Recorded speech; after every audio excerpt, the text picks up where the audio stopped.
Amén, hermanos, yo les invito a que abren sus Biblias a 1 de Juan, capítulo 4. Hoy estamos viendo versículos 13 hasta el 16.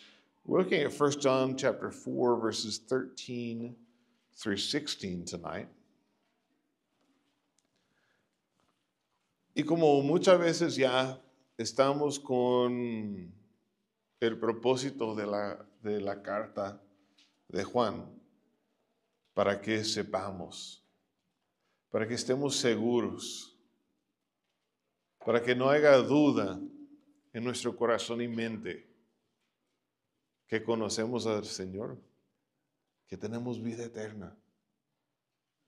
So we're back to this theme of knowing and things that John wants us to be able to know and to be assured of, to have assurance about. Hay ciertas cosas de las cuales quieres estar seguro, pero bien seguro, ¿no? Cuando vas de un viaje internacional, tal vez aquí en Naco estamos muy acostumbrados a cruzar la frontera, pero saben que no todo el mundo vive así. Yo recuerdo la primera vez que salí del país, viviendo de donde estaba, no cerca de ninguna frontera. ¿Cuántas veces chequé que tuviera mi pasaporte? Que tuviera mi pasaporte. Déjame checar otra vez más. Y déjame tocar aquí. Aquí está. No, así estamos bien. Cuando salimos de viaje, muy común y con justa razón, Jessica me pregunta, ¿y traes tu cartera? Porque cuando éramos recién casados, estamos encargados de los jóvenes en la iglesia. Y yo había hecho una gran cosa, que íbamos a salir temprano en la mañana. Y los hermanos de allá, la mayoría tenían el costumbre de llegar tarde. Así que yo les dije, no, vamos a salir temprano. Nadie que llega tarde, nada, vamos a estar listos a las 5 de la mañana y vamos a agarrar camino. Y todos lo hicieron. Y agarramos camino. Y ya como una hora del camino, me doy cuenta que no traigo mi cartera. Y todos tuvimos que volver, llegamos tarde y todo era por mi culpa, porque no traía mi cartera. Así que mi esposa, ¿traes tu cartera? ¿Traes tu cartera? Hay que estar seguro, ¿verdad? So there's some things that you really need to be sure about. You know, Naco, here we go back and forth across the border, and you probably don't even think about it. It's no big deal. That's not the norm for most of the world. And I remember the first time that I was going to leave the country, it's constantly checking that I had my passport, right? Do I have my passport? Yep, got my passport. Got it. Okay, yes, we're good. And in our house, whenever we go on a trip, Jessica always asks me probably 15, 20 times, do you have your wallet? And that's because when we first got married, I was in charge of the youth ministry at our church, and I'd made a big deal that we were going to leave early and we were going to be on time. Our church was not known for either one of those things. And so being the gringo in the crowd, I had said, we're going to do this. And we were going to leave at 5 in the morning. And we did. And everybody showed up early and we were ready to go. Except that after about an hour of driving, I realized I didn't have my wallet. And I had to turn everybody around. And we all had to go back. And we all ended up late. And it was all my fault because I didn't bring my wallet. So I get asked a lot. Right? Do you have your wallet? When it comes to our salvation, it's important that we have assurance, that we're certain. En cuanto se trata de la salvación, es importante que estamos seguros, que no hay duda que lo tenemos. Y aquí el apóstol Juan nos está hablando de permanecer. ¿Y cómo sabemos que estamos permaneciendo en Él? Es en Dios. Tiene que ser claro que cuando hablamos de permanecer en Dios, no estamos hablando de algo opcional. Como que unos creyentes permanecen en Dios, otros no, pero todos son salvos. No. Como muchas cosas en Juan, o estás en la verdad o estás en la falsedad, o estás en la luz o estás en la oscuridad, o eres hijo de Dios o eres hijo de Satanás, o permaneces en Dios o no conoces a Dios. Es así. Juan fue muy claro. Cuando vayan, si quieren ir conmigo a Juan 15, vamos a ver versículos 5 y 6. And so John here is talking to us about He's talking to us about abiding in God. And when we talk about abiding in God, it's important to realize that abiding is not something that some Christians do and some Christians don't. It's not like, everybody's saved, but some abide and some don't abide. No, when we talk about abiding, it's one of the Johannine dichotomies where you've got light or darkness, truth or falsehood. You are a child of God or you're a child of the devil. You abide in God or you have nothing to do with God. You look at the words of the Lord Jesus in John 15, verses 5 and 6. Yo soy la vid, vosotros los pámpanos. El que permanece en mí y yo en él, este lleva mucho fruto, porque separados de mí no podéis hacer. El que en mí no permanece será echado fuera como pámpano y se secará, y los recogen y los echan en el fuego y arden. Look at the way that Jesus speaks here with me in the Gospel of John, chapter 15, verses 5 and 6. I am the vine, you are the branches. He who abides in me and I in him, he bears much fruit. For apart from me, you can do nothing. If anyone does not abide in me, he's thrown away as a branch and dries up. And they gather them and they cast them into fire, and they are burned. So this is a big deal. Abiding in God is a big deal.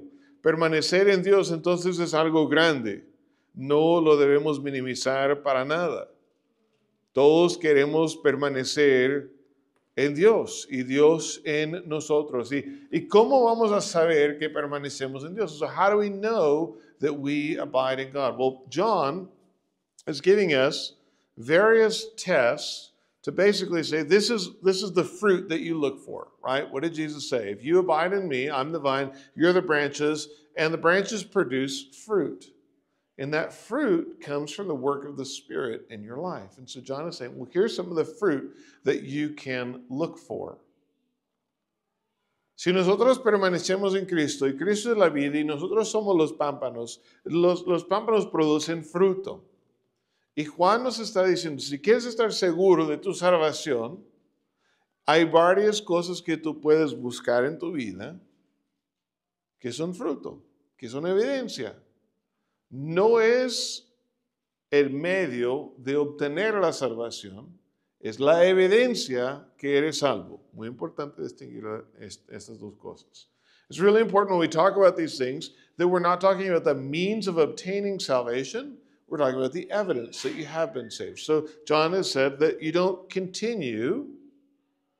persist in ongoing sin, that you depart from sin. You don't like sin. You're not comfortable when you do sin. And that you love. Those are two different types of fruit that we see when we're abiding in Christ and Christ in us. Dos frutos que vemos en nuestra vida es que no estamos a gusto persistir en el pecado. No es que nunca peques, pero cuando peques, no estás a gusto. No quieres estar ahí y de hecho sientes algo mal en ti. Bueno, eso es fruto.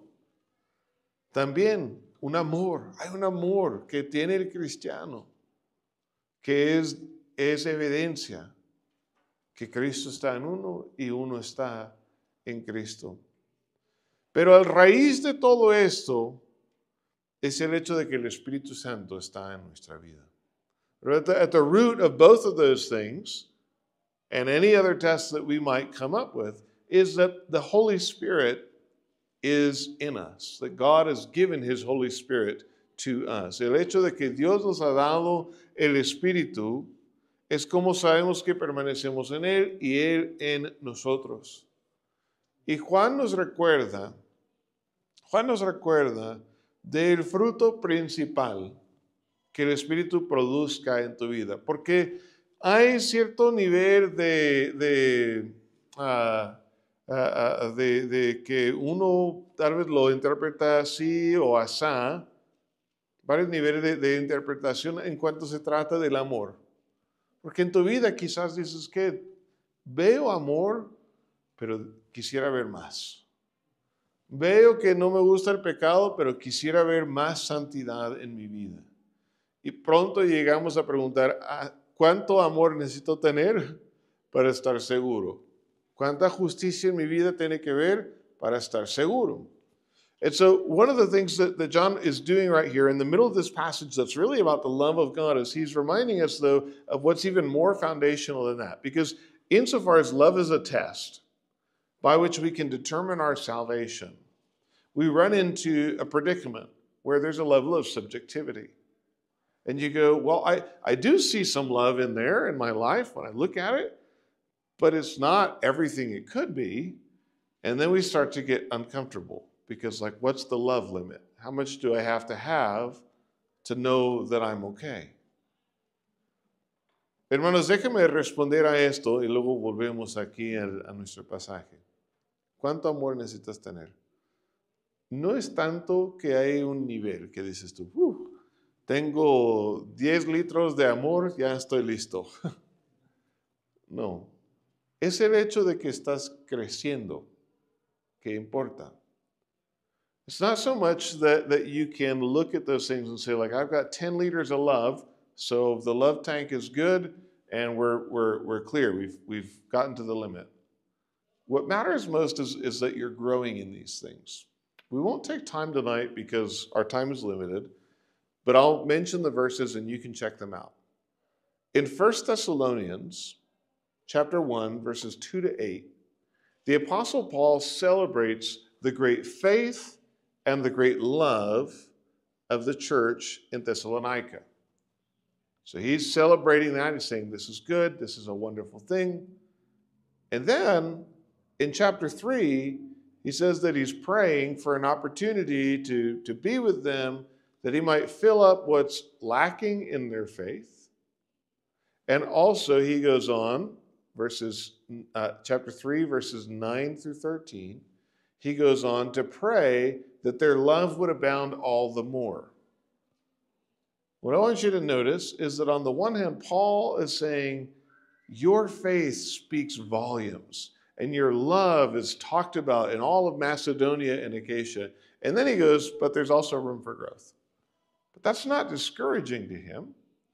That's normal. It's there, that's good, and we want it to grow. That's the way these tests are supposed to work. You're not supposed to be perfect. If that's the standard, then we're all in really big trouble. The point is that there should be some fruit there, and it should be growing. It should be increasing. En 1 Tesalonicenses 1, de 2 a 8, Pablo escribe con mucho ánimo a la iglesia no sé cómo se dice Tesalónica. Le voy a decir mejor cómo es en griego, Tesaloniki. Ahí está.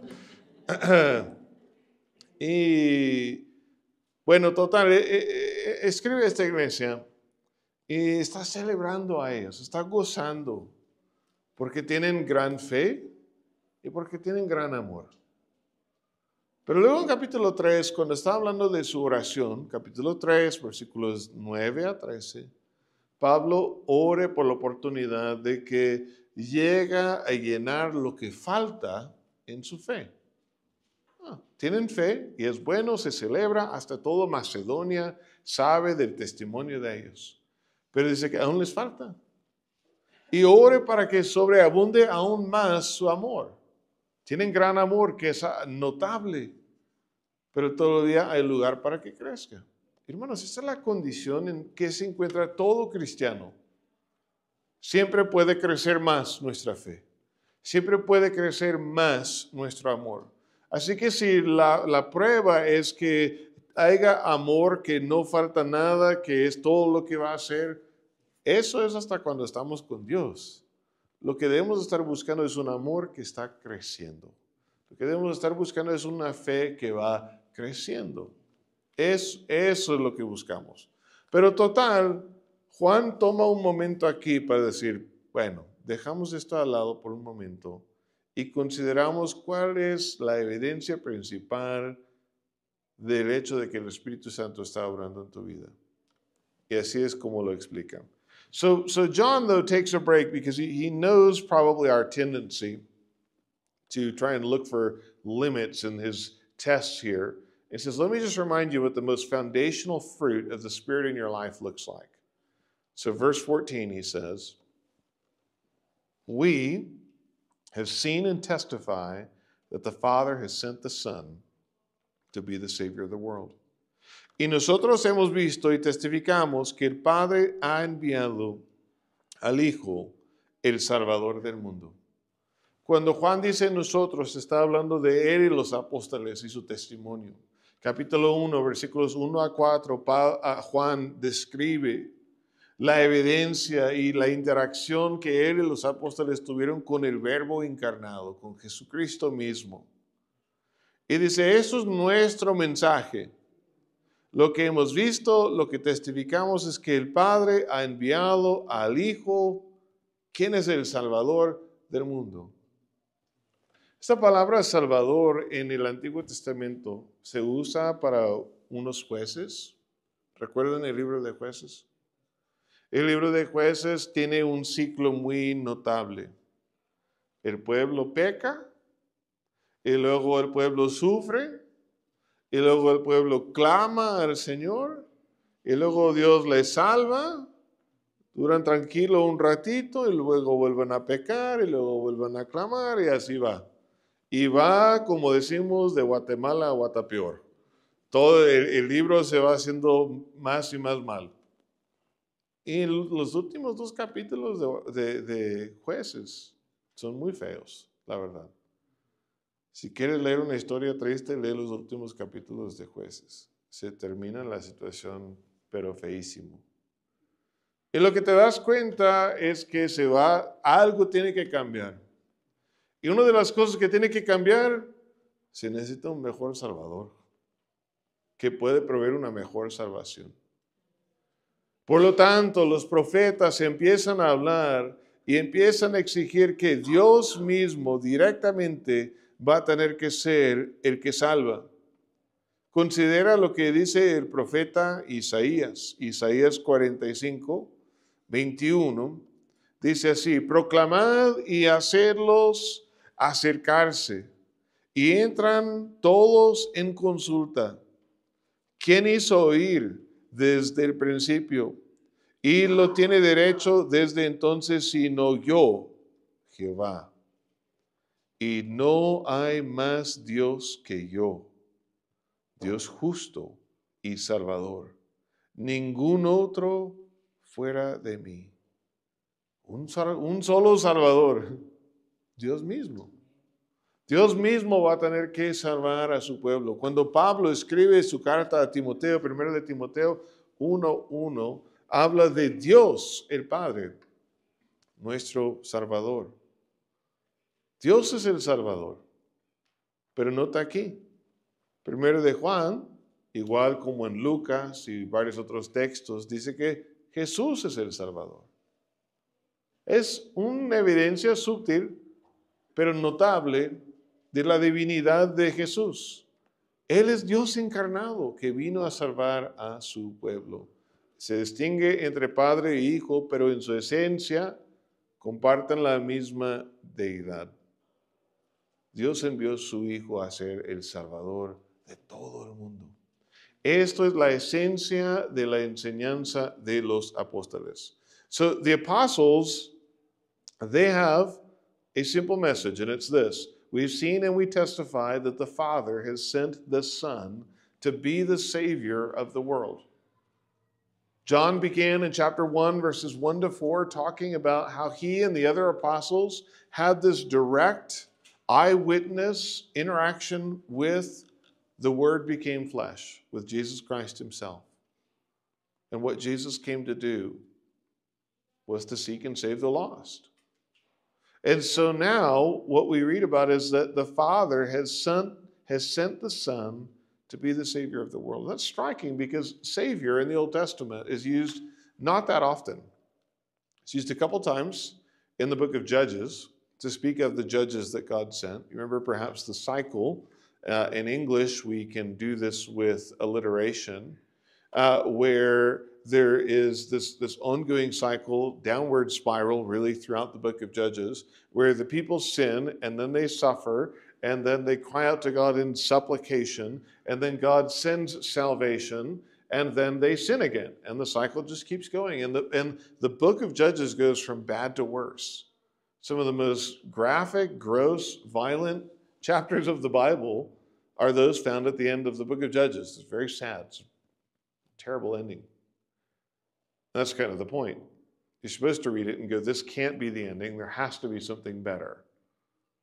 We need a better Savior. We need a better salvation, which is what the prophets pick up on. When, for example, in the book of Isaiah, who of course comes after the book of Judges, he says this, Isaiah 45:21, declare and set forth your case. Indeed, let them consult together. Who has announced this from of old? Who has long since declared it? Is it not I, the Lord? There is no other God besides me, a righteous God and a Savior. There is none except me. And so it becomes clear that God is going to save his people. He is going to be the Savior. This is what Paul refers to in 1 Timothy 1:1 when he writes, describes himself a servant of God our Savior, speaking of the Father, Jesus Christ our hope. So God is supposed to be the Savior, and yet here and in Luke and in various other places in the New Testament, Jesus is the Savior. It's a subtle yet important hint at the divinity of the Lord Jesus Christ, who does what God was to do and holds the very name and title that was reserved for God. So this is the apostolic message. Now, if you confess that, then you abide in God and God abides in you. Si tú confiesas, si tú estás de acuerdo con este mensaje, Dios permanece en ti y tú permaneces en Dios. Mira lo que dice el versículo 15. Primero de Juan 4, ahora estamos en el 15. Todo aquel que confiese. ¿Confesar qué es? Confesar es lo que hacen los catoros. Dicen que debes de tener cuidado cuando hablas con un catoro. ¿Por qué? Porque los catoros repiten todo. ¿Verdad? Los catoros repiten lo que uno dice. Así que no cuentas tus secretos en frente de un catoro, porque es capaz de decirlo con alguien más. Confesar, homólogo, es decir lo mismo. Logo es la palabra por palabra y homo se refiere a mismo, es decir lo mismo. Si tú estás de acuerdo con lo que enseñan los apóstoles, entonces esto es evidencia de que Dios permanece en ti y tú permaneces en Dios, porque si no fuera así, no tendrías esta confesión, no tendrías esta creencia. Ese es el fruto principal que se manifieste en la vida de todo que ha nacido de nuevo. Confía en el Señor Jesucristo. Look at verse 15. Whoever confesses that Jesus is the Son of God abides in him, and he in God abides in him, and he in God. So it's a repetition of the same message, and the key word here is to confess. What does it mean to confess? Well, confessing is what parrots do, right? You have to be careful what you say around parrots because they might repeat it. They hear what you say and then they say the same thing. In Greek, the word for confess is homologo. It's to say the same thing. That's what it means to confess.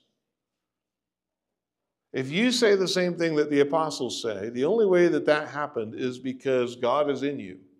This is evidence that you have been born again. Your faith is a response to having been born again by the Spirit of God who is at work in you. And so if you hold this belief, then you can know that you abide in God and God abides in you, And you can be at ease. You can have certainty about that. Si eso es tu confesión, tú puedes estar seguro que Dios está en ti. Hermanos, hay tradiciones donde ponen mucho enfoque en una experiencia con el Espíritu Santo. Pero el enfoque que es después de recibir la salvación. Pero el enfoque del texto aquí es el hecho de que tú no confesaste a Jesucristo sin que el Espíritu Santo estuviera obrando en ti. El hecho de que tú confiesas a Jesús como tu Salvador, como el Hijo de Dios que vino a salvar el mundo, es evidencia de que el Espíritu ya está obrando en ti. Así que ánimo, ánimo. Tú puedes tener confianza con Dios, que Dios está en ti, que tú estás en Dios por esta confesión. Ahora, claro, eso produce fruto. Otros frutos también. El amor, porque si tú conoces a Dios y si Dios está en ti, Dios es amor. Y va a producir más amor en ti. De esto se trata el 16 y adelante. Pero por hoy lo vamos a dejar así. Nuestra confianza es que el Espíritu Santo está en nosotros. El Espíritu Santo está en nosotros produciendo fruto. Y el primer fruto que produce es que confesamos lo que enseñaban acerca de Jesucristo. Que Él es el Salvador. Que Él es el Hijo de Dios. Right? So what I want you to see is that the certainty that we're talking about, that you are in a right relationship with God, can be based on the fact that you confess Jesus Christ as the Son of God. Jesus Christ as sent by the Father to be the Savior of the world. If you confess that, if you are saying that, that's only because the Spirit of God is at work in you. You don't say that and mean it unless you've been born again. And so you don't have assurance of your salvation. Yes, there's all these other fruits that should be present.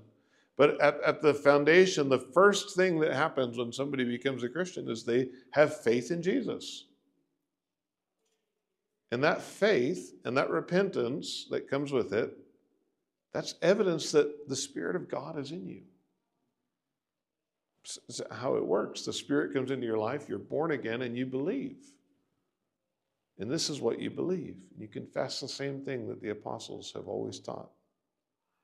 Así que si eso es tu confesión, si tú dices lo mismo que los apóstoles, Jesucristo es el Salvador.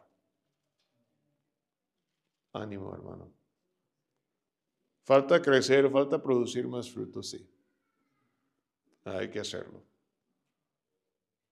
Pero nuestra confianza se puede también ver en esta raíz tan fundamental, una confesión.